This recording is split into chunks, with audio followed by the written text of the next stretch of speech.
Chicos, buenas noches. Vamos a hablar sobre EKG y valvulopatías. Entonces, cuando nosotros nos queremos referir a esto, en primer lugar, el EKG es relación a un electrocardiograma. No sé si habrán denotado, habrán visto cuando, bueno, van a ir a sus rotaciones. Este segmento pertenece un poco a cardiología, que creo que van a llevar neumo y cardio este ciclo. Entonces creo que les va a ayudar bastante, al menos tener como que la base de lo que van a ir viendo. Porque normalmente el EKG es una tira que es electrocardiograma. En muchos casos se dice que es como la foto de la capacidad eléctrica o cómo está mi corazón. Y la foto, en muchos casos, cuando tú te tomas una foto, tiene como que ángulos, ¿no? O sea, tú dices, bueno, este es mi ángulo, este o quiero verme mejor en este lado, o así. Entonces, es lo mismo en un electrocardiograma. Normalmente el electrocardiograma, según la ubicación que tú le pongas, según las derivaciones que van a ver más adelante a qué me refiero, que ustedes denoten, van a tener que ver qué cara estamos viendo. Entonces, caras del corazón me refiero, ¿no? Entonces, y en cuanto a valvulopatías, esta clase vamos a hablar solamente de una de las cuatro tipos de valvulopatías. Igual lo vamos a hablar más adelante. Y ya. Lo que sí estaba diciendo era, porfa, llené el pretest, está en el chat de Teams. Lo mandé 10 minutos antes, creo, 5 minutos antes. Entonces... por favor, rellénenlo porque eso cuenta como asistencia. Sé que el cambio de horario ha sido repentino, pero solo es por esta sesión, no se preocupen. Las próximas vamos a tratar de respetar el horario. Ya, teniendo eso en cuenta, me gustaría que más o menos ustedes entiendan que el EKG, como les dije, ¿no? Es un electrocardiograma. Al decirte un electrocardiograma, yo me estoy refiriendo como una foto, les dije. Es como que toda esa secuencia de carga eléctrica que ustedes están viendo en este GIF, en esta imagen, este videito, vamos a tomarle una foto. O sea, vamos a ver qué tan bien está funcionando mi corazón. Y para ello ustedes deben recordar, bueno, en primer lugar, definir, ¿no? ¿Qué es electrocardiograma? El electrocardiograma en realidad es el registro gráfico de la actividad eléctrica del corazón. Y para nosotros entender eso como base, debemos recordar que electrográficamente hablando, el corazón tiene tres tipos de células que justamente están acá. Fisiológicamente, bueno, en fisio ya lo habrán visto, pero existen tres tipos de células eléctricamente hablando, ¿no? Electrocardiográficamente hablando. Una que es el marcapasos, que es como tal, te da el paso, bueno, la fuente de corriente que tiene que seguir. Y normalmente, ¿dónde lo vamos a encontrar? ¿Se recordarán las partes del corazón? ¿Se acuerdan el nodo sinusal, todo ello? Sin auricular. ¿Alguien recuerda?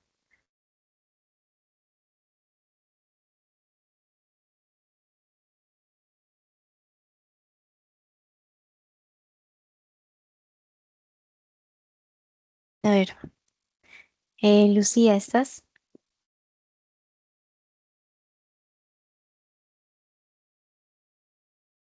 ¿Me escuchas?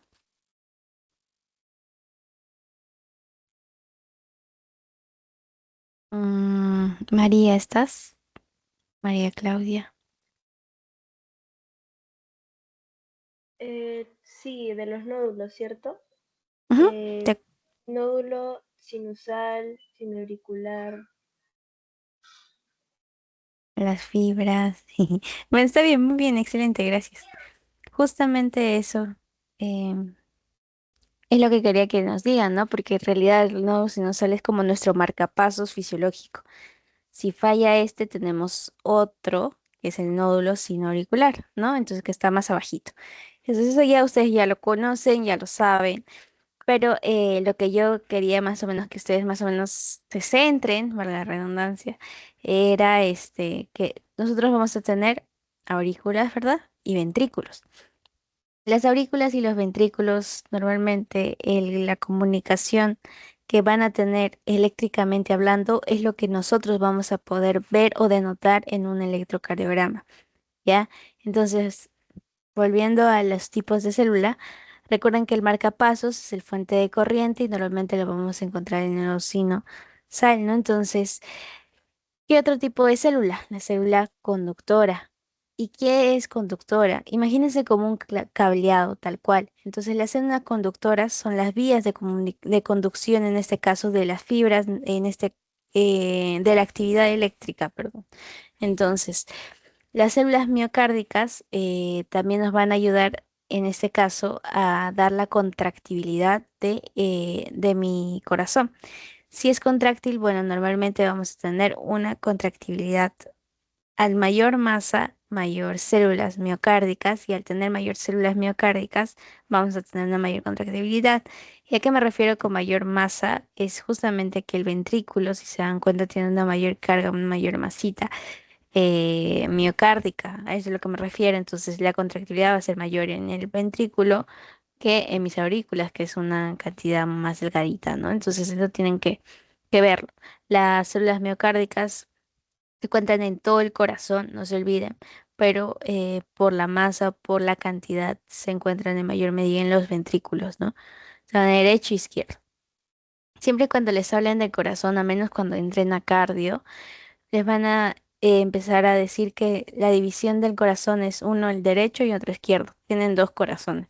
La función, así. Entonces, la función en realidad van a cumplir en conjunto, ¿no? Pero normalmente se habla así, ¿no? Del lado derecho e izquierdo para que nosotros podamos diferenciar entre las afectaciones. Por ejemplo, el chant que habíamos hablado en la clase pasada.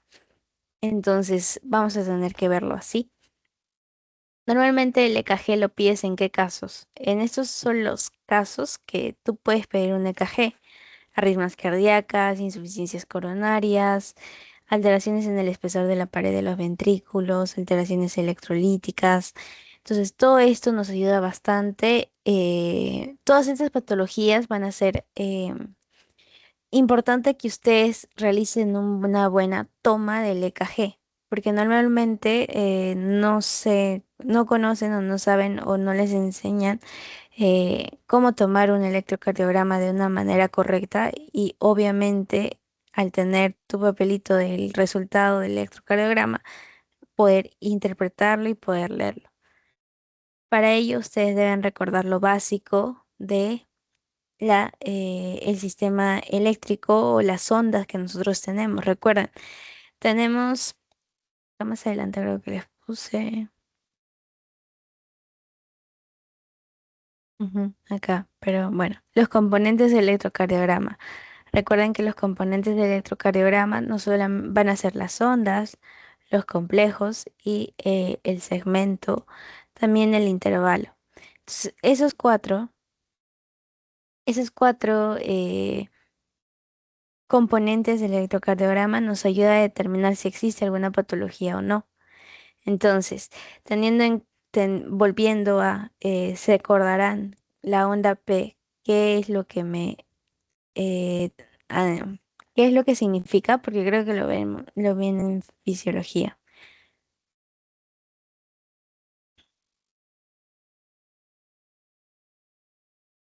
Es despolarización, pero es primero del aurículo o del ventrículo, ¿recuerdan?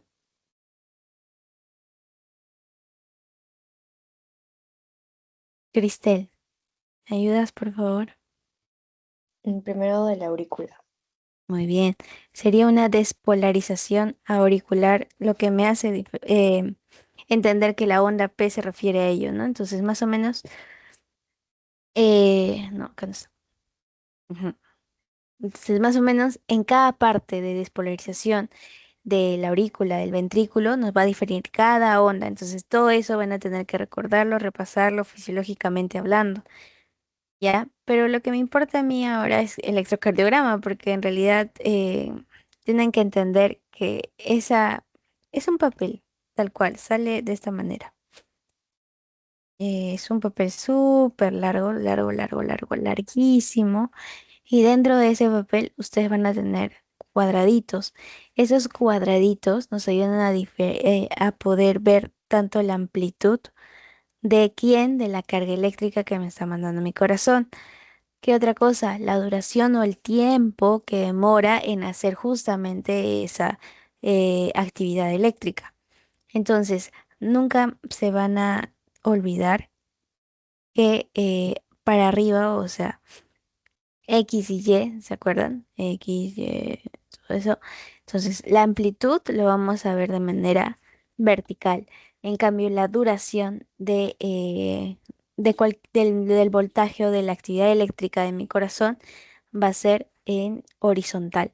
¿Ya? Entonces, pero la duración es por segundos, así que no se olviden esto. Y también que la amplitud es a través de los milivoltios, la actividad eléctrica, ¿no? ¿Qué otra cosa más? Recuerdan, 1 milímetro, o sea, ¿a qué quiero referirme esto? A ver, esto sí me gustaría que lo entiendan. Cada cuadradito, esto está dividido en algo así, ¿ya? Cada cuadradito, que estoy tratando de pintar en amarillo, cada cuadradito, horizontalmente hablando, es decir, el tiempo, vale 0,04 segundos o 1 milímetro.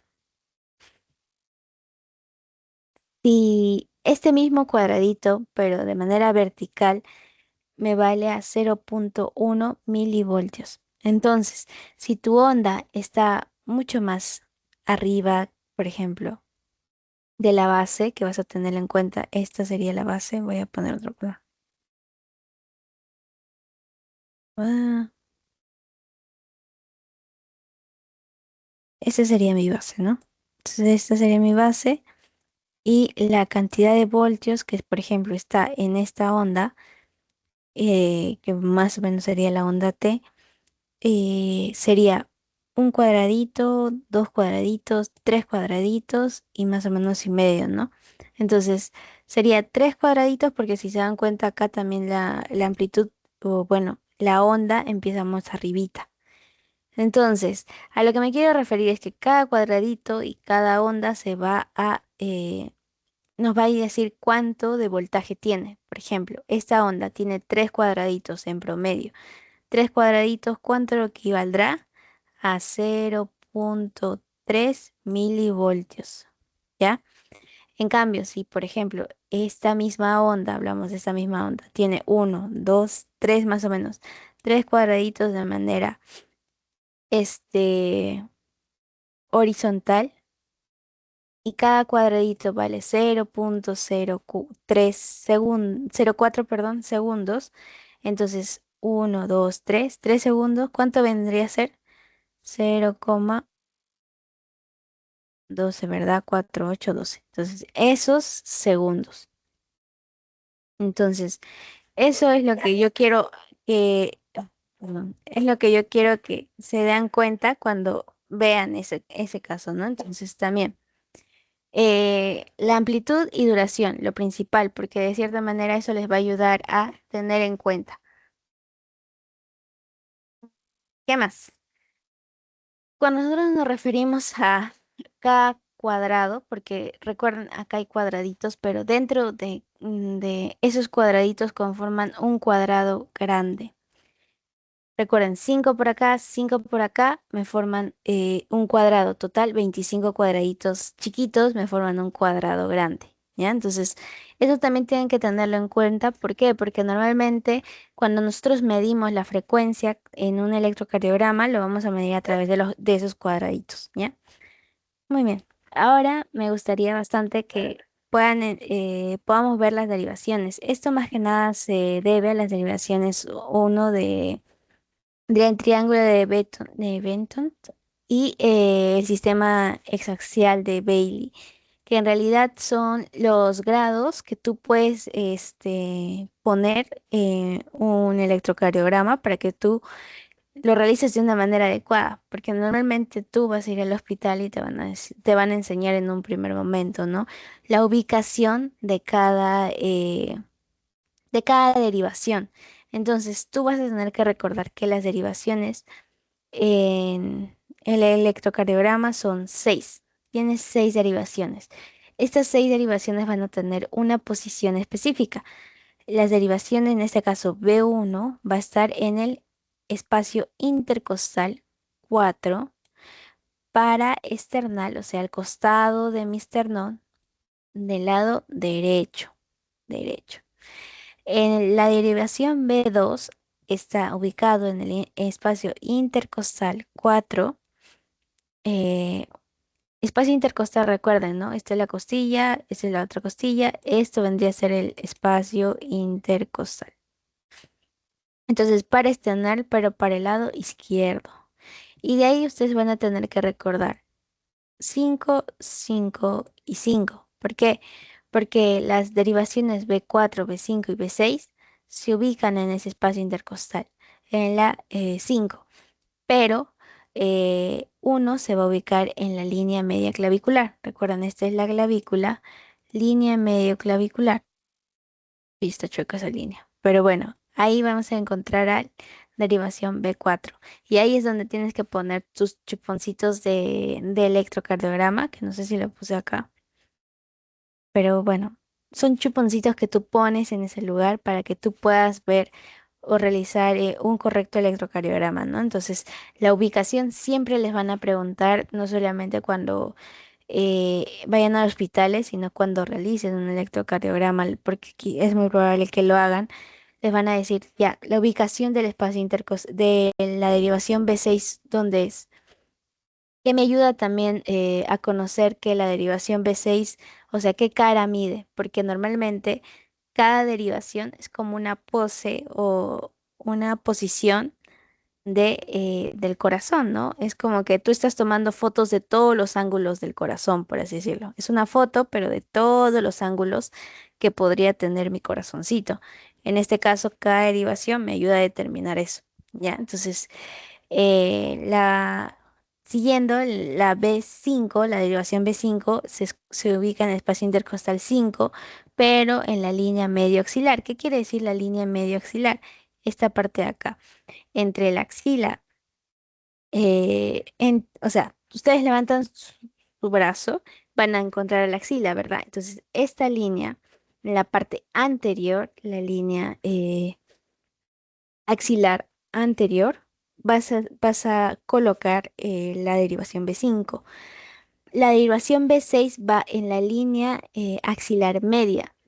A la mitad de tu axila vas a hacer como una línea imaginaria y vas a ponerlo en esa ubicación, ¿no?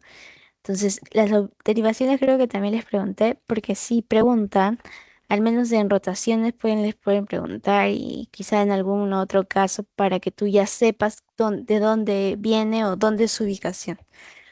Entonces, el triángulo de Eton es muy bonito y espero que me puedan entender porque normalmente el EKG mide ese triángulo, ¿no? Recuerden, eh, lado derecho, lado izquierdo y no van a olvidarse que esto es como un plano cartesiano, ¿ya? El plano cartesiano es así, ¿no? Se divide a la mitad, X, Y. Pero ¿qué pasa? Este plano cartesiano tiene una derivación negativa y otra derivación positiva, por así decirlo. En este caso vamos a tener al ABL y al ABR, que normalmente va a estar en relación de la línea, bueno, del punto medio hacia el lado del hombro, en este caso izquierdo, ¿no? El ABR, en contraparte, va a estar para el hombro, pero del lado derecho. ¿Y qué pasa con mi ABF? Recuerden que mi ABF siempre va a ser negativo, por lo tanto va a estar abajo, va a irse para los pies. Entonces eso también les puede ayudar a recordar. Cada una de estas derivaciones o de este vector de derivación va a estar en relación a los grados y normalmente el electrocardiograma vamos a medirlo en grados, ¿ya? Que ahorita lo vamos a ver, no se preocupen. Entonces, acá, ya centrándome, les presento. Este es un electrocardiograma. Normalmente les van a presentar a ustedes de esta manera y ustedes tienen que poder intuir o decir qué cosas son lo básico que deben recordar en esto, ¿no? Entonces, el complejo de electrocardiograma normalmente nos da el registro gráfico de la actividad eléctrica del corazón, pero van a ustedes tener que recordar qué significa la onda P, qué significa el segmento PR, qué significa el intervalo PR, qué es el complejo QRS. Recuerden que el complejo QR es la unión de de un segmento eh, y en este caso de una onda. Esto ya es mucho más específico, por ejemplo, el punto G, el segmento ST, el intervalo QT, la onda PT y otra vez vuelves, ¿no? El segmento TP y otra vez vuelves. Importantísimo que ustedes al momento de hacer la lectura de un electrocardiograma, porque normalmente les van a decir, te van a presentar esto, pero en varias derivaciones. En cada una de estas derivaciones te van a dar. O sea, a lo que voy es que te van a poner acá arriba, B1, todo esto. Luego van a poner B2, todo esto. ¿Por qué? Porque están tomando fotos, como les dije, de cada ubicación o de cada derivación y ustedes van a tener que tratar de recordar eso. ¿Qué pasa o qué cosas deben ustedes tener en cuenta para realizar una correcta lectura de electrocardiograma?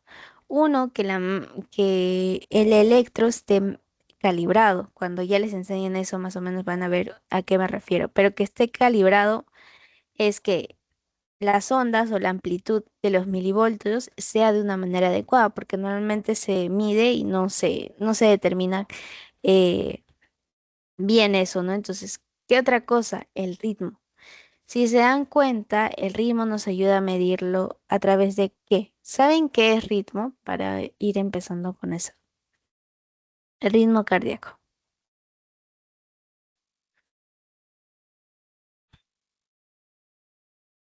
O sea, les ocurre o cómo lo pueden definir ustedes con sus propias palabras para que más o menos podamos ir entendiendo? Porque en realidad todos esos pasos serían los adecuados que ustedes deberían seguir para una lectura adecuada de EKG. ¿Recuerdan?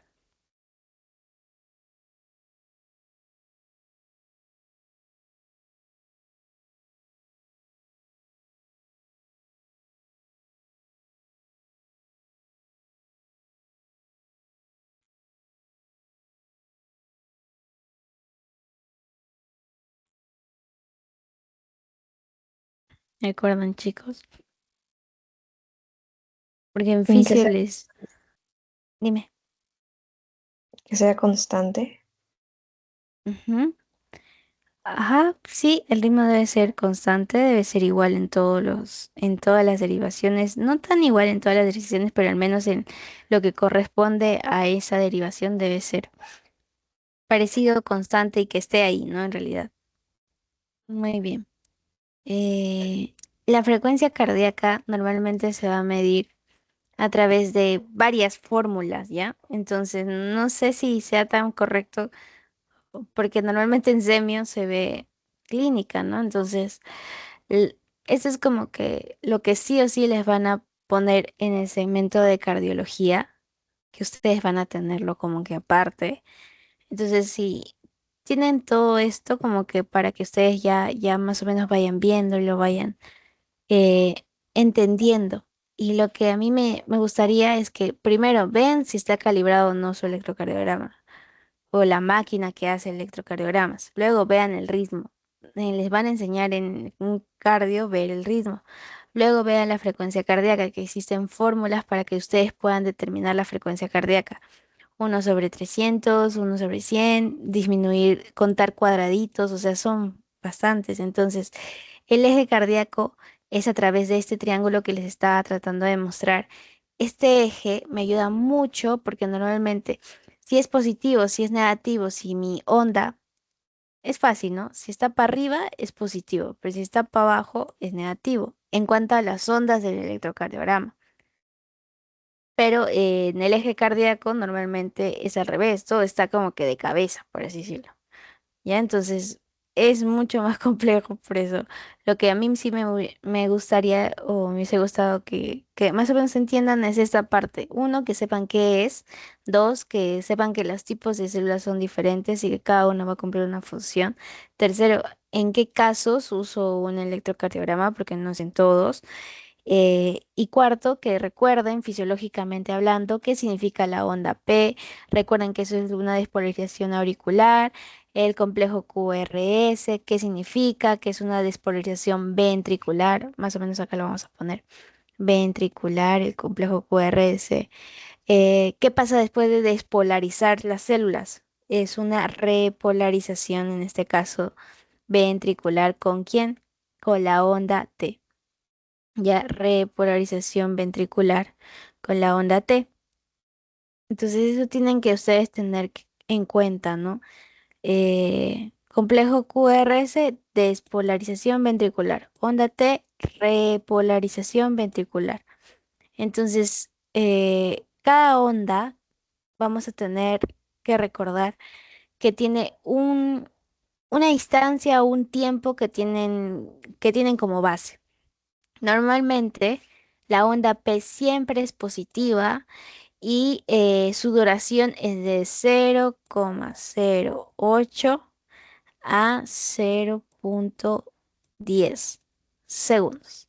¿Qué me quiere decir? Como dos cuadraditos chiquititos, ¿ah? Dos cuadraditos chiquititos. Entonces, horizontalmente hablando, ¿no? Entonces, por eso es importante que ustedes entiendan esto primero y de ahí ya vamos a esto porque eh, ya esto se tienen que memorizar, ¿no? Porque normalmente tienen que saber lo normal para luego ver lo patológico, arritmias, insuficiencias, alteraciones electrolíticas, potasio, o sea, un montón. Pero con tal de que ustedes entiendan que fisiológicamente hablando, tienes una onda P que mide tanto de distancia, o que normalmente la duración de esto es tanto y la amplitud, que quiere decir los voltios, son más o menos en este caso de 0,5 a 0,225 en realidad, ¿no? 0,2.5. Estoy grabando. A ver, a ver, a ver. Vamos a volver a borrar y lo vamos a escribir bien. No se pueden confundir en eso, como yo. Entonces, esto sería los segundos o el tiempo. Muy bien, 0,08 a 0,1 segundos. ¿Qué pasa en la amplitud en cuanto a la onda P? Solamente me estoy refiriendo a la onda P. Va a ser de 0,5 a 2,5 milímetros o milivoltios en este caso, ¿no? Entonces, esto es lo normal de la onda P. ¿Qué otra cosa es importante saber? Recuerden que si la onda P en alguna derivación está negativa, tienes que parar tu ojito y decir, uy, ¿por qué está abajo? Si la onda P siempre está arriba. Entonces, a eso es lo que me refiero. O sea, tenemos que centrarnos en saber lo normal para que ustedes ya vayan y digan, pero la onda P siempre es positiva, así me han dicho. Entonces, siempre es positiva en todas las derivaciones. Si por ahora existe una que está abajo, tienen que ustedes ver qué derivación sea. Por ejemplo, una onda P negativa, ¿en qué casos me podría dar? Viendo este triángulo de abdomen. Puede ser en una afectación en el ABR o en la derivación BR, ¿no? Entonces eso tienen que tenerlo en cuenta. ¿Qué más? Acá mejor les escribo. El complejo QRS. Recuerden, siempre vamos a ver segundos y la amplitud. En cuanto a segundos, vas a tener que recordar que los segundos son de 0,6 a 0,12. ¿Qué me quiere decir esto? Es más o menos un cuadradito y medio o tres cuadraditos. O sea, mi complejo QRS, la distancia entre que inicia desde acá hasta acá, debe ser no más de 3 cuadraditos, si lo quieren entender así, o no más de 0,12 segundos. ¿Ya? Si es mucho más pequeño, de 0,6, 0,06, que vendría a ser menos de un cuadradito. Entonces, eh, tienen que parar la oreja porque el complejo QRS mayormente el rango de duración es mayor. Si es amplio, ¿no? Entonces, Sí, también, si la amplitud está normal, vamos a tener que parar la oreja. ¿Y cuál es la amplitud normal de Yanira? Me estás traumando. 1.2 a 1.5 o a 15, perdón, 15 milímetros. 1.2 a 15. O sea, el complejo QR se puede irse como que en este caso cada uno dijimos que valía 0.01. Entonces puede ser súper alto, sí, si se dan cuenta y sí, ¿no? 0.5 en este caso 1.5, 0.1, 1.2. Es muy complicado recordarse con números. Normalmente yo les recomiendo que se aprendan por cuadraditos, sabiendo que cada cuadradito vale esto, ¿no? Según voltaje y según segundos. 0.1 en voltaje y 0.04 en duración, ¿ya? Entonces eso también les puede ayudar bastante. ¿Qué otra cosa o qué otra onda me gustaría que ustedes recuerden? La famosa onda T, que creo que está por acá. Acá lo voy a poner. Onda T. Igual, segundos, ¿cuánto más o menos debe ser? O la duración, 0,1 a este caso 0,25. Pero ¿qué pasa si hablamos de la amplitud? ¿Cuál es lo normal? Sería menos de 5 milímetros, que más o menos sería menos de eh, todo este cuadrado. Miren, si cada uno de ellos vale 0,1 en voltaje, obviamente. Amplitud quiere decir voltaje, ya es lo mismo. Son los mismos, las mismas palabras. O sea, no son las mismas palabras, pero es lo mismo para el mismo significado. Ya, entonces 0.1, 0.2, 0.3, 0.4, 0.5. O sea, cada uno vale así. Entonces, imagínense, todo esto vale 0.5. Entonces, dos cuadrados grandes me ayudaría a decir uno. Entonces, ya imagínense la amplitud que tiene esto, ¿no? Entonces, tienen que recordar que debe ser menos de 5, ¿ya? Muy bien. En cuanto a las ondas, esas son las más importantes. Los intervalos también tienen un tiempo de duración que, por ejemplo, ¿dónde estás?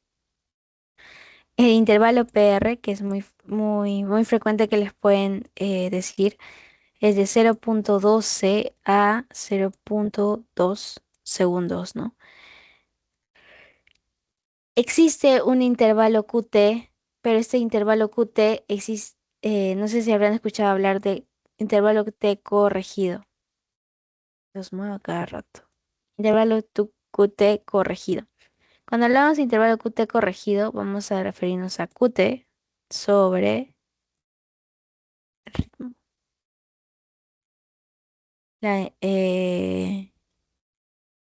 Muy bien. Otra cosa, perdón, bueno, raíz de intervalo RR. Bueno, o sea, lo que voy es que son muchas cosas que ustedes van a tener que memorizarse en cardio y espero, más o menos con lo básico que creo que deben saber, al menos en semio, porque es más clínico, se vayan reconociendo, uno, que la amplitud es tanto y la duración de cada una onda está definida y está estipulada, por lo tanto, todo es más o menos tratar de entender por qué cada voltaje es de ese tamaño. Recuerda también que las derivaciones, la ubicación de cada uno, porque eso es lo que más interesa en realidad, la localización de cada uno para que tú hagas un correcto electrocardiograma va a ser muy adecuado, ¿no? O importante. Recuerden, ABR siempre va en el lado, en este caso, derecho, ABR, y normalmente tienes una pulsera que se pone acá para que puedas tomar el electrocardiograma. El ABL es izquierdo y el ABF siempre va en el pie.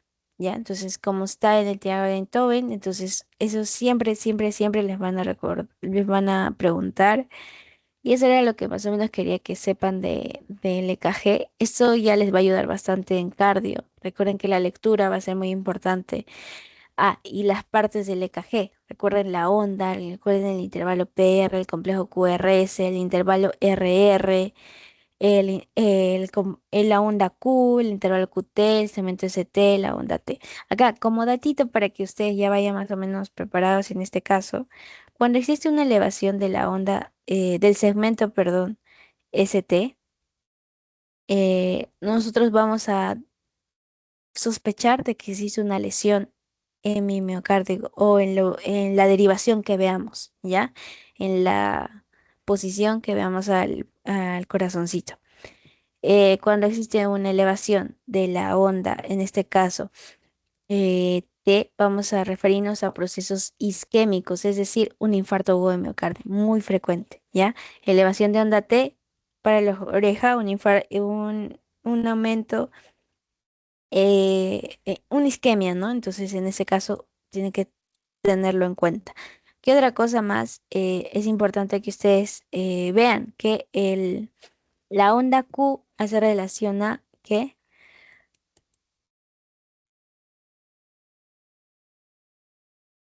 Perdón, chicos, perdón. A necrosis. Entonces, esas son como que las pepitas, las cosas que sí o sí les pueden preguntar. Recuerden, elevación de ST, lesión. ¿Dónde? Depende de la derivación que estés viendo, ¿no? Depende de estas derivaciones que tú estés viendo. Depende de la ubicación que estés viendo. ¿Qué más? ¿Qué más les dije? La onda Q, que normalmente es necrosis. Luego, eh, la onda T, isquemia. Esos tres, importante que se pueden recordar. Onda Q, onda T y segmento ST. Muy frecuente que vengan. Y acá están los criterios de normalidad del electrocardiograma para que más o vayan repasando y viendo. Van a ver uno que sea el ritmo, que sea sinusal.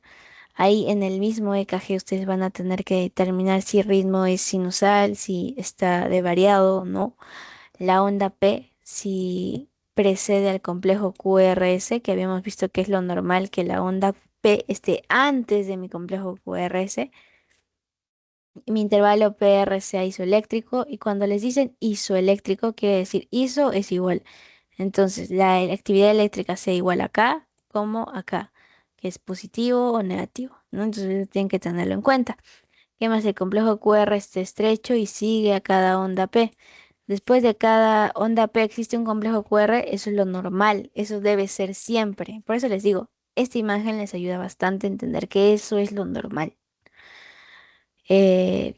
Acá justo lo que se estaba diciendo, la onda Q de necrosis normalmente debe estar ausente.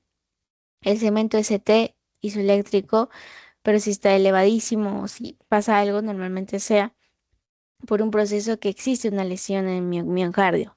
Onda T, en este caso, sí, siempre es positiva, pero por ejemplo, negativa en el ABR, que es acá. Para el lado derecho va a estar negativa. ¿Ya? ¿Qué más? ¿Qué más? ¿Qué más? Más o menos esas son como que las pepitas que me gustaría que ustedes entiendan. Muy bien. EKG es mucho más que esto. EKG es uno conocer ritmo, conocer frecuencia, conocer el eje, entender de dónde viene el eje. Pero si ustedes van practicando este triángulo, las derivaciones, esto más que nada que es la utilidad y esto, que sepan qué es lo normal, cuando les hablen patologías en cardiología, van a ustedes, al menos saber de qué les están hablando y qué es lo normal y qué cosas pasa cuando está anormal, ¿no? Muy bien, ahora vamos a hablar de valvulopatía. Recuerden, la valvulopatía se van a dividir en cuatro. ¿Tienen alguna duda o algo de la clase de esta de EKG? Traté de hacerlo lo más resumido. Y según lo que creo que podría ponerse en semiología, porque normalmente semio es para ver más o menos clínica, ¿no? Entonces, EKG estaba dentro del sílabo anterior, por eso lo estábamos tocando. Muy bien, espero que no tengan preguntas. Entonces, ya vamos a pasar a hablar sobre valvulopatías. Recuerden, valvulopatías van a ser cuatro valvulopatías. ¿Por qué cuatro, Yanira? ¿Por qué no son seis o siete o ocho? Porque tú tienes cuatro válvulas en tu corazoncito, solo por eso, ¿ya? Entonces tienes como que cuatro puertas en tu corazón que deja entrar o deja salir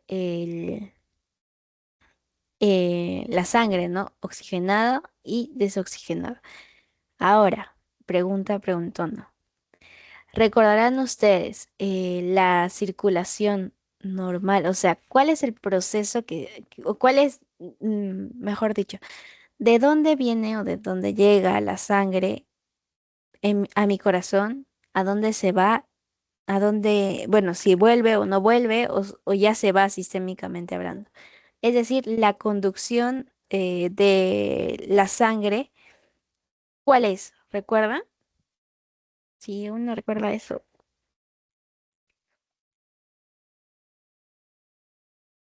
Más a lo que me quiero referir es, entran por las venas cavas, superior e inferior. Eso no podemos negarlo, ustedes ni yo.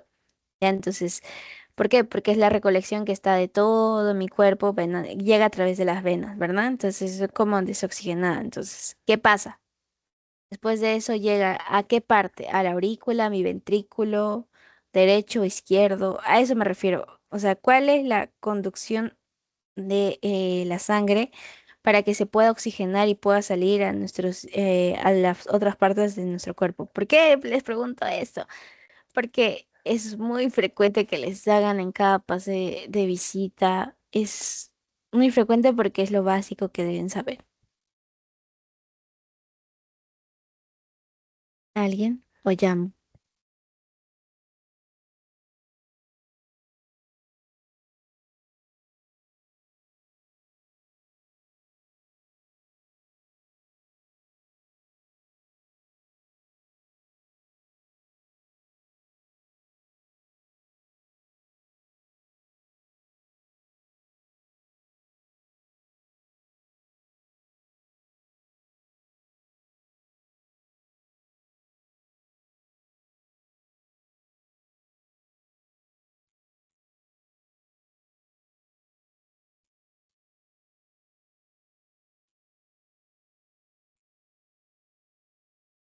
¿Alguien? Para no dormirnos todos. Ya bueno, entonces a lo que me quiero referir específicamente es uno. Llega por la vena cava inferior y superior. ¿A dónde va? A mi aurícula. En tu aurícula vas a tener unas válvulas que van a ser como tus puertas que dicen, bueno, entras tú, sí puedes entrar porque no tienes oxígeno, te voy a mandar a mis pulmones. Entonces entra a los ventrículos, el ventrículo porque tiene mayor masa va a enviarlo a mis pulmones, ¿ya? Entonces va a enviarse a los pulmones, se va a oxigenar, se oxigena. ¿Y qué pasa? ¿A dónde va? Se oxigena y entra por aquí, por las venas, que no, que son las únicas venas y las únicas arterias que no cumplen la función de una vena ni una arteria. Recuerden que la vena normalmente tiene sangre desoxigenada y la arteria oxigenada, entonces eso tienen que recordarlo, ¿no? Porque ahí sería una vena y en el otro caso sería una arteria.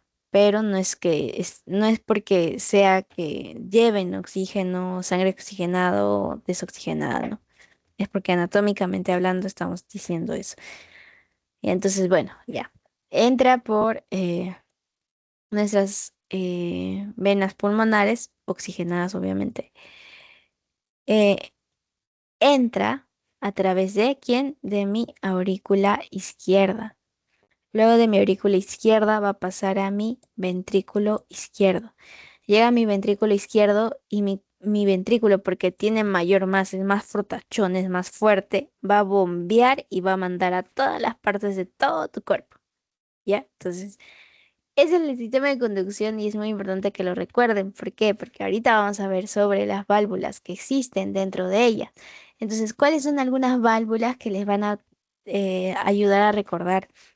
Como les dije, dividan siempre en cardio, lado derecho, lado izquierdo. En el lado derecho vamos a encontrar válvulas. Obviamente que la aurícula derecha y el ventrículo izquierdo, pero las válvulas, ¿cuáles son? Una, la válvula pulmonar, justamente lo que les estaba tratando de decir del sistema de conducción y todo ello. Válvula pulmonar. ¿Qué otra válvula? La válvula, eh, ¿qué pasó? Ah, la válvula tricúspide. Estaba yendo a otro lado. Ya, bueno, la válvula pulmonar y la válvula tricúspide. ¿Quién es la primera que hace que recolección de la vena, bueno, de la aurícula al ventrículo? ¿Quién es el que hace la conexión entre aurícula y ventrículo? Porque a veces también anatómicamente hablando preguntan eso. Es la válvula tricúspide. Tricúspide, ¿por qué? Porque tiene tres valvas. Recuerden, cada una de estas es valvas. ¿Ya? Entonces, estas son las... esta imagen, paréntesis, esta imagen es las válvulas biológicas, o sea, válvulas que están creándose a través de eh, animales, o se están creando, ¿no? A través de células y están haciéndolas crecer porque existen enfermedades que atacan específicamente a las válvulas. ¿Ya? Por ejemplo, una endocarditis, que es una infección que me da en las mismas válvulas y eso es grave para el paciente porque tienes que sacarlo, se vuelve insuficiente o se vuelve muy fibrótico, estrecho y no funciona de manera adecuada. Cerramos paréntesis. Volvemos. Derecho, izquierdo. Válvula. En el lado derecho vamos a encontrar válvula pulmonar y válvula tricúspide. ¿Qué más? Recuerden que la válvula pulmonar es como parecida, tiene tres válvulas, tres valvas también. Valvas es cada una de estas tres valvas. Igual que la válvula tricúspide, tiene tres. Entonces, entra a través de la válvula tricúspide, el ventrículo expulsa a través de quién, de la válvula pulmonar. ¿A dónde? A mis pulmoncitos. De mis pulmoncitos vienen por quién, por la válvula, la aurícula, en este caso izquierda, pasa la válvula mitral. De la válvula mitral llega a mi ventrículo izquierdo y mi ventrículo izquierdo, porque es fortachón, va a hacer pasar por la válvula de la aorta y va a enviar a todas las partes de nuestro cuerpo, ¿no? Entonces, todas estas válvulas conducen o traen enfermedades. Específicamente, ¿qué? Una estenosis y una insuficiencia. Deyanira, ¿qué es estenosis? ¿Qué es insuficiencia? Fácil. Estenosis es que está chiquitito. Van a escuchar esto bastante en cirugía, en todos los cursos que haya. Estenosis es pequeñito, o sea, imagínense. Normalmente las válvulas quizá entraban, las abrían y cerraban, se abrían y cerraban, se abrían y cerraban. Pero ¿qué pasa en este caso? La estenosis es como se vuelve fibrótica las valvas, algo así, como está en esta imagen, y se vuelven súper chiquititas y no solamente se vuelven chiquititas en cuanto en el sentido de que el agujero pasar es chiquitito, sino que se fibrosan y al fibrosarse o al volverse duros no genera, bueno, no genera que se abran las válvulas y se cierren. Y, pero ya lo vamos a ver en estenosis. Entonces, estenosis, chiquitito, o sea, de lo que era así se vuelve reduce. Pero ¿qué pasa en una insuficiencia? Es muy contrario. La valva, por ejemplo, se abría así, ahora no se cierra de una manera adecuada. Es decir, siempre está abierta. O a veces hasta se expande un poquito más. Siempre está abierta. Para más abierta. Estenosis, chiquitito. Insuficiencia que no realiza de manera adecuada las valvas, o sea, no hace su función, pero es que está grande. Es lo que yo hago para recordarme insuficiencia y estenosis. Entonces, muy bien. El peso del corazón, 350 gramos, les pueden preguntar.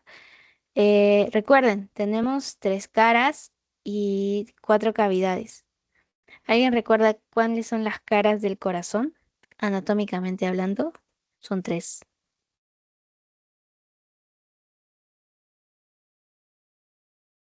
Muy bien, vamos a llamar ya que están muy participativos hoy en la noche. Margot, ¿estás?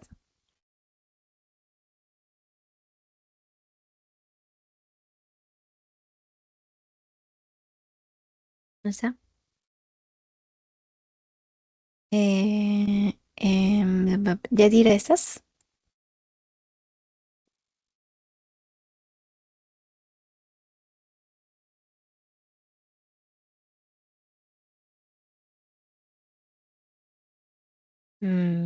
Cristel, ¿me ayudas, por favor? Mm, ¿Y con cara te refieres a cara anterior, ¿no? O posterior? Exacto. Ah, Posterior. lateral. Muy bien.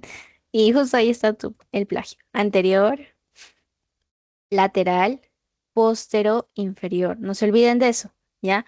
No puedes ver de una manera posterior completamente el corazón de tu paciente, porque ahí de atrás también tienes órganos. Entonces, uno vas a tener, no lo vas a poder ver, por así decirlo. Es tal cual, ¿ya? Son tres caras, anterior, lateral y posterior inferior. Tenemos cuatro cavidades. Ya, eso es fácil, ¿ya? Aurícula derecha, ventrículo derecho, aurícula izquierda, ventrículo izquierdo. Recuerda, corazón dividido en dos siempre, lado derecho, lado izquierdo. Siempre, caras, tienes tres, anterior, lateral y postero inferior, ¿ya? Por atrás. Muy bien. Vamos a terminar hablando sobre estenosis aórtica. Solo esta estenosis. Bueno,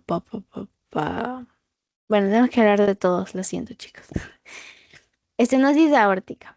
Normalmente se define a través de que el tamaño o el agujero, el paso de mi sangre es mucho más pequeño. Entonces, eso tienen que recordarlo, tener en cuenta. La válvula cardíaca normal, les presento acá, pero esto es una válvula estenosada. ¿Y cuáles son las causas de que mi válvula se vuelva de esta manera, esté estenosada, esté como que dura y su huequito esté siempre así súper chiquitito y ya no se abra normalmente como debe hacerse, sino que esté súper cerradito? Causas reumáticas, causas que existen, que hacen que se calcifique, y un efecto genético, por ejemplo, válvulas bicúspides. Entonces, normalmente los factores de riesgo son diabetes mellitus, hipertensión, tabaco. Epidemiológicamente hablando, es más frecuente en quienes, en varones, así que cuidado. Es más frecuente de todas quienes. Normalmente la arteria, en este caso, la aórtica, o sea, la estenosis aórtica es la más frecuente de todas, ¿ya? Entonces es como que top congénitamente hablando, ¿no? Entonces, para que lo tengan en cuenta. Etiología, ¿cuál es? Dependiendo si mi paciente es menos de 70 años o más de 70 años. Si es más de 70 años, normalmente son por causas calcificaciones, degeneraciones, ya uno por la edad lo va entendiendo. Pero si son menos de 70 años, normalmente es por problemas congénitos, válvulas bicúspides, problemas reumáticos, entonces eso tiene que tenerlo en cuenta, ¿ya? ¿Por qué se da una estenosis aórtica? Recuerden, estenosis, más chiquitito su huequito. O sea, las válvulas se abren, se abren, se cierran para dar paso. Pero una estenosis ya se queda chiquitito y ya no se abre ni se cierra, ni se abre ni se cierra. ¿Por qué? Porque está fibrosado, está como calcificado. Entonces no cumple la función normal. Estenosis aórtica, obstrucción, salida del ventrículo izquierdo. Recuerda, eh, normalmente, ¿por qué es ventrículo izquierdo, Deyanira? Porque ahí está, pues, ahí está la válvula de la aorta, ¿ya? Recuerden, lado izquierdo, válvula aorta y válvula mitral. ¿Cuál es la que más frecuente se daña dentro? O sea, puede haber una pregunta que les diga, valvulopatía más frecuente, y les ponen válvula pulmonar, válvula tricúspide, válvula de la aorta, válvula mitral. ¿Cuál es la más frecuente entre todas que causa patologías, obviamente? Válvula de la aorta. Por eso lo estamos viendo acá. La próxima clase vamos a ver sobre valvulopatía mitral y las otras que quedan, ¿no? Tricúspide y pulmonar. Entonces, ¿qué pasa cuando hay una obstrucción de la salida del ventrículo izquierdo? Presión sistólica del ventrículo izquierdo va a aumentar, el tiempo de eyección del ventrículo va a aumentar, la presión diastólica por consecuencia de la sistólica va a aumentar, Pero ¿qué pasa en la aorta? Si se dan cuenta, esta vendría a ser nuestra... ay, ay, ay, ay, carambas. Ya, aquí está mi puntero. Esta vendría a ser nuestra válvula aórtica, lo que estamos hablando. ¿Qué pasa si este cierre, o sea, se vuelve calcificado y se estenosa? Mi ventrículo izquierdo va a tener mucho, o sea, va a estar como que súper hinchado. ¿Por qué? Normalmente también me da cardiomegalia, pero ¿por qué? Porque no pasa, o sea, no pasa la sangre que debería pasar de mi ventrículo izquierdo a mi aorta y a todo el cuerpo. Por eso les dicen que fisiopatológicamente hablando, la presión aórtica va a disminuir en una estenosis aórtica. ¿Por qué? Porque no pasa de mi ventrículo a mi aorta. Y si no pasa de mi ventrículo a mi aorta, imagínense, la aorta está como que seca, no tiene presión. ¿Por qué? Porque no hay que pueda presionar, no hay líquidos que me puedan dar unas presiones de Francis Starling y todo lo que habíamos hablado hace mucho tiempo atrás. Entonces, eso tienen que entender, presión aórtica baja. Los demás están altos, ¿ya? No se olviden. Siempre en mi ventrículo izquierdo, que recuerden que está antes de que pase las válvulas y luego va a todo mi sistema eh, del cuerpo, entonces la aorta va a tener mayor, perdón, el ventrículo izquierdo va a tener mayor presión, va a tener mayor tiempo de eyección, pero arriba, mi aorta va a estar bajita, va a estar con una presión baja. ¿Por qué? Porque no llega la sangre, o sea, no pasa la sangre como debería pasar. Entonces, eso es importante que ustedes recuerden. Normalmente la estenosis aórtica da una hipertrofia ventricular. ¿Qué quiere decir? Recuerden, hipertrofia, aumento. Va a estar súper fotachón, por eso normalmente ven cardiomegalias gigantes, pacientes con estenosis aórticas, ¿no? Agrandamiento de la aurícula izquierda, por que no solamente se va a quedar en el ventrículo izquierdo, sino que también, por consecuencia, va a aumentar el tamaño de la aurícula. Recuerden que el ventrículo tiene mucha masa miocárdica. Al tener mucha masa miocárdica, de cierta manera, va a crecer, pero no es que no pueda resistir. En cambio, la aurícula, si se dan cuenta, es como que súper delgadita. Entonces, tiene menor masa miocárdica. Al tener menor masa miocárdica, este va a crecer como no tiene ni idea. Entonces, cardiomegalia en la mayoría de los casos. Vibraciones vocales aumentadas pulmonares, menor gasto cardíaco, perfusión coronaria cerebral y un aumento de presión de la aurícula izquierda. Normalmente esto es lo característico que les pregunten sobre la clínica y sobre el soplo que está. Esto es como un resumen que les va a ayudar bastante si les hablan de estenosis y de insuficiencia aórtica. Estenosis, recuerden que el agujero está chiquitito, no pasa. Entonces, clínica, ¿qué me va a dar? Disnea, dificultad respiratoria, angina, dolor en el pecho. Y en la mayoría de los casos se puede dar síncope. Paciente que viene con problemas o trastornos neurológicos. Etiológicamente hablando, ¿cuáles son las causas? Degenerativas en el adulto mayor en el mayor porcentaje, o sea, en el adulto mayor, degenerativas. Soplo sistólico, áspero, romboidal, eyectivo. Estenosis, pulso débil y lento. En este caso, radiológicamente hablando y en el EKG, que ya ustedes lo van a ver más adelante en cardio, van a ver una diferencia de una hipertrofia ventricular izquierda, que es lo que dice HBI, eso es lo que quiere decir, hipertrofia ventricular izquierda. Ya hemos hablado de que estenosis se vuelve chiquitito, ¿no? Entonces, ¿la insuficiencia qué es? O sea, que mi estenosis no dejaba pasar. En cambio, mi insuficiencia dice, pasa, pasa, pasa, pasa todo lo que quieras porque estoy cansada, pasa nada más. Entonces, algo así ustedes pueden entender esa estenosis e insuficiencia. Insuficiencia clínica, disnea, eh,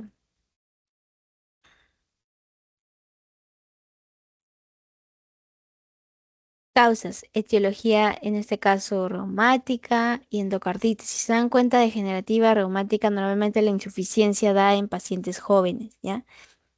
Es muy frecuente paciente robot que pongan ese pacientes jóvenes.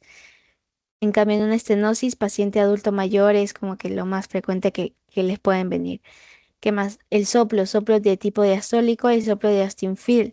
que tú lo vas a escuchar a través de tu estetoscopio, porque semiológicamente hablando es lo que nos compete, ¿ya? Entonces eso es lo que pueden preguntarles, sí o sí. En los pulsos, normalmente les van a decir, ¿qué pulso tiene este paciente? Si es Saltón, si es de martillo, si es de Coryhan. Y es lo más frecuente, entonces les recomiendo, uno, que se acuerden y diferencien la clínica, el soplo, el pulso que pueden tener, porque les van a preguntar, de verdad les van a preguntar, al menos una pregunta de esto les va a venir. Como les dije, clínicamente hablando, acá les pongo los soplos que les van a preguntar. El soplo sistólico de tipo romboidal es con clic de apertura, existe un aumento como un rombo tal cual. Pero esto ¿dónde se da, Deyanira? Sístole. En una eh, estenosis aórtica, el problema está en mi sístole. Recuerden, sístole, diástole. Les había dicho que no pasa la sangre, ¿no? Entonces, si no pasa, el problema de sístole, diástole, en la sístole, en la contracción, va a estar mal. Porque como les dije, no pasa. Entonces, a pesar de que quiera contraerse de la mejor manera o se contraiga todo, no va a pasar todo, se va a quedar algunos, va a pasar poquito. ¿Por qué? Porque no está súper chiquitito el agujero que debería pasar normalmente. ¿Ya? Entonces, por eso, en una estenosis aórtica, tenemos un soplo sistólico de tipo romboidal. ¿Qué más? Normalmente la ubicación me va a hacer que irradie al cuello, ¿ya? Entonces, irradia a las carótidas específicamente. La disnea, si tu paciente viene con una dificultad respiratoria y tú dices, bueno, probablemente sea una insuficiencia, una estenosis aórtica, perdón, es como que ya el peor pronóstico que ya como que está como que mal, ¿no? Muy mal. Angina y síncope, ¿no? Mm, Esto es lo que les digo con el soplo sistólico de tipo romboidal. También recuerden que la intensidad en el pulso que característicamente vamos a encontrar es un pulso parvo. ¿Qué quiere decir pulso? Tú vas a agarrar a tu paciente y lo vas a tocar acá o acá. Entonces, en ambos lugares vas a tener que el pulso va a ser parvo. ¿Qué quiere decir parvo, Dianira? Intensidad disminuida. Es regular, es rítmico, la amplitud entre el tiempo está lento, está disminuida. Recuerden la amplitud en relación a... Era, la amplitud, ¿se acuerdan del EKG que habíamos hablado? ¿Era horizontal o era vertical? ¿Era de tiempo o era de voltaje? ¿Se acuerdan? La amplitud, ¿a qué nos referíamos? ¿Tiempo o voltaje?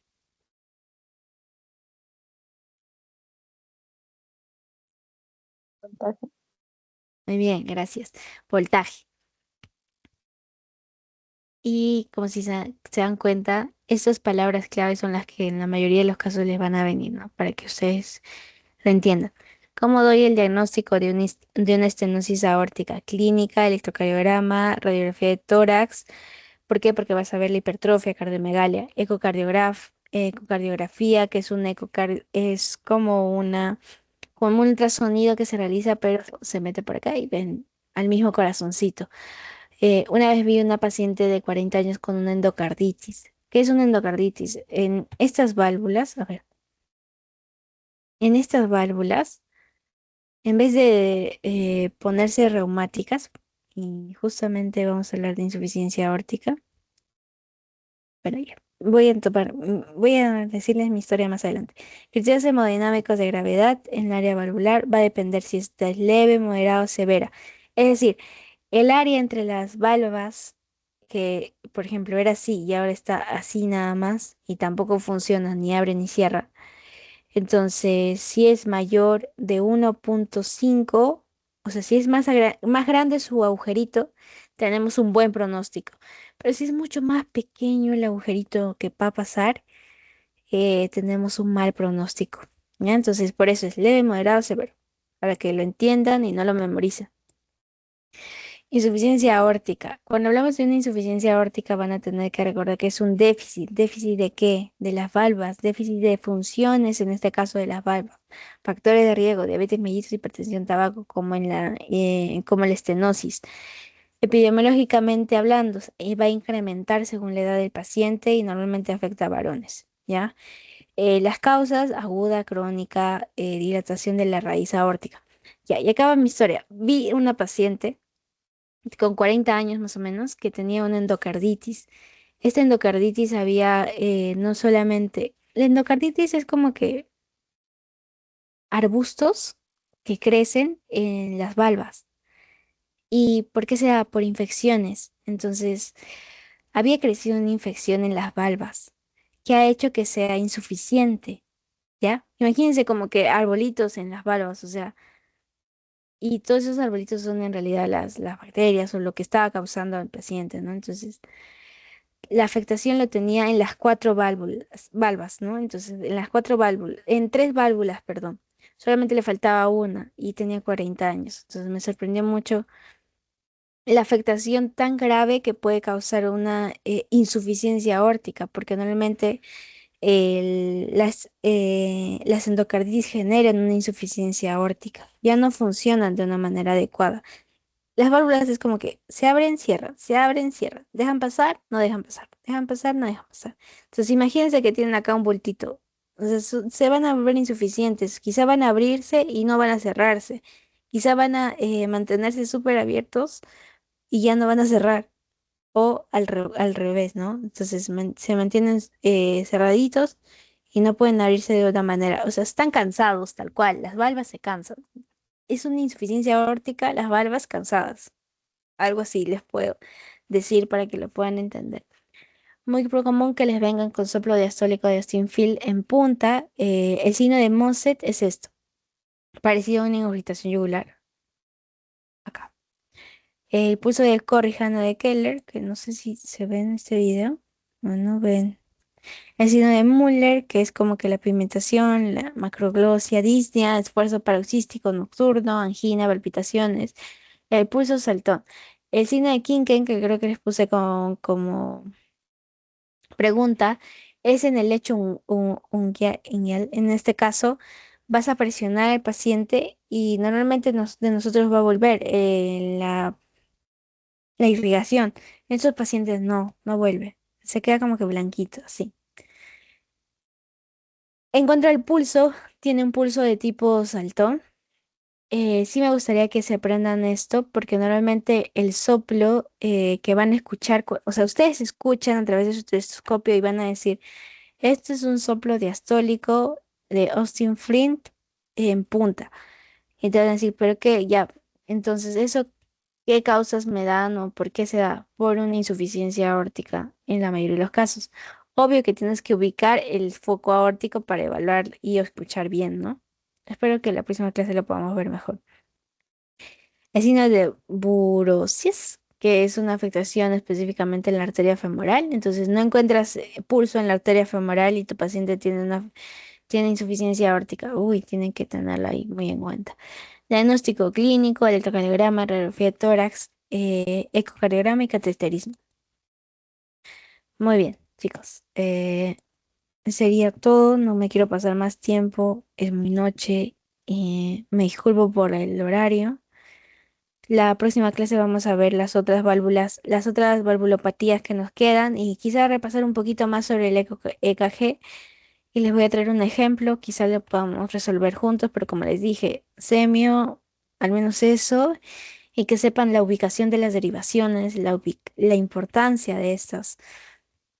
Y valvulopatías, recuerden específicamente las causas, recuerden qué es estenosis, qué es insuficiencia, fisiopatológicamente hablando, a qué hace referencia una estenosis, les van a preguntar. Y este cuadro que acá les traje, súper preguntable, de verdad, yo lo preguntaría. Entonces ya, si tienen alguna duda o algo me avisan, voy a pasarles el... Ay, se apagó la cámara, no funciona. Les paso el post por el chat para que lo puedan responder y les doy 4.000 y de ahí lo resolvemos todos para que se quede grabado. Es el post por favor lo resuelven. Si tienen alguna duda, me avisan. Recuerden que las clases lo tenemos en la misma, o sea, los PDFs y todo lo que les mando están ahí, ¿ya? En el Teams que les creé, que estamos todos incluidos. Entonces eso para que lo tengan en cuenta, cada uno de esos están ahí.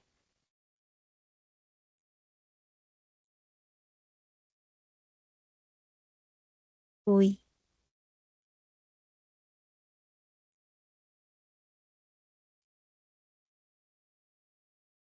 ya, entonces a las 11:14 vemos el...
ya,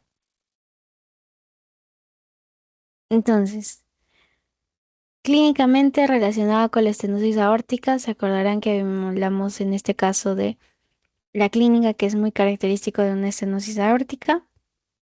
Acá, disnea, angina y síncope. El soplo sistólico, ¿recuerdan ustedes por qué será sistólico? Entonces, habíamos hablado que era sistólico porque eh, era un tipo de insuficiencia, bueno, estenosis, un tipo de que no pasa mi sangre y por tanto mi sístole es el que va a estar mal, ¿no? Sístole, diástole, aprietas, abres, ¿no? El signo de Corrigan de Seller se relaciona con insuficiencia aórtica, que es justamente lo que estábamos viendo, los signos al final que les puse. Muy preguntable, la verdad, el signo de Mosen, el signo de Corrigan de Seller, el signo de Muller, que es característico de una insuficiencia aórtica. El signo de Kinken, que también de igual manera es de insuficiencia aórtica, pero es por es un guial, es lineal, sube con el latido al presionar el dedo distal. Normalmente nuestra presión o nuestra irrigación de nosotros cuando nosotros presionamos el dedo eh, vuelve. Pero ¿qué pasa en mi paciente? No lo hace. Al presionar el dedo sube con el latido y en este caso no vuelve de una manera adecuada. ¿Qué más? Utilidad de clínica del EKG, arritmias cardíacas, localización de la irrigación B6, justo que les dije, espacio intercostal, línea 5, línea axilar media.